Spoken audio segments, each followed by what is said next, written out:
hein. Je travaille donc chez EG Service, qui s'occupe donc des stations-service BP sur autoroute ou en ville. Au niveau des mandats CGT, je suis délégué syndical depuis 5 ans, élu depuis 8 ans CE-CSE. Dernières élections fin 2019 où on a eu une très grosse majorité au niveau du CSE des élections, tout s'est très bien passé. C'est pour cela que j'ai 63 ans et que je ne prendrai ma retraite qu'en fin de mandat, c'est-à-dire fin 2024.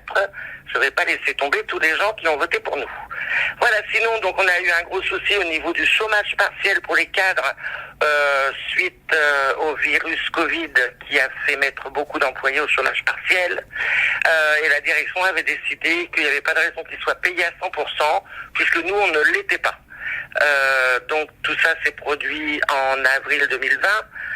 On a découvert quelques temps après qu'en fait la convention disait le contraire, que les cadres devaient être payés à 100%. Donc nous nous sommes retournés vers la direction en leur demandant ce qu'ils comptaient faire et ils n'ont pas voulu revenir sur ce qu'ils avaient décidé au tout début du Covid.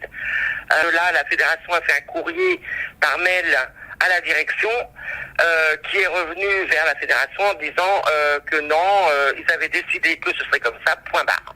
Donc nous avons été tous solidaires. La CGT avait quand même du poids au niveau le fait d'être en majorité au CSE. Toutes les organisations syndicales donc du CSE se sont regroupées et nous avons commencé là un long combat pour obtenir ce que la convention nous disait, c'est-à-dire le chômage des cadres rémunéré à 100% lors du chômage partiel. Ça a duré, parce que tout a commencé, je pense, à peu près début juin 2020. Le courrier de la fédération CGT est parti début novembre 2020. Et donc, on a obtenu gain de cause simplement en juin 2021.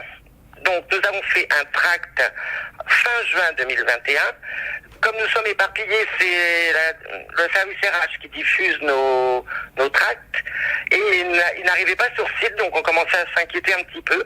Et en fait, le début juillet, la direction a refait un tract accompagnant le nôtre, parce qu'il faut savoir que notre direction fait plus de tracts que les syndicats de G-Service, pour donc confirmer que oui, effectivement, ils allaient payer le chômage des cadres à 100%, mais que ce n'était pas du tout grâce aux syndicats. Hein, c'était simplement parce que monsieur le directeur général avait décidé que oui, pourquoi pas, après tout on allait peut-être respecter la convention collective, mais surtout pas les syndicats. Donc voilà un peu la mentalité chez EG Service, mais il faudrait des heures pour vous raconter tout. Donc nous avons gagné quand même et les cadres sont contents de recevoir un rappel de salaire. Et malgré tout, ils sont conscients que tout vient quand même des syndicats et que la CGT est toujours là pour les aider.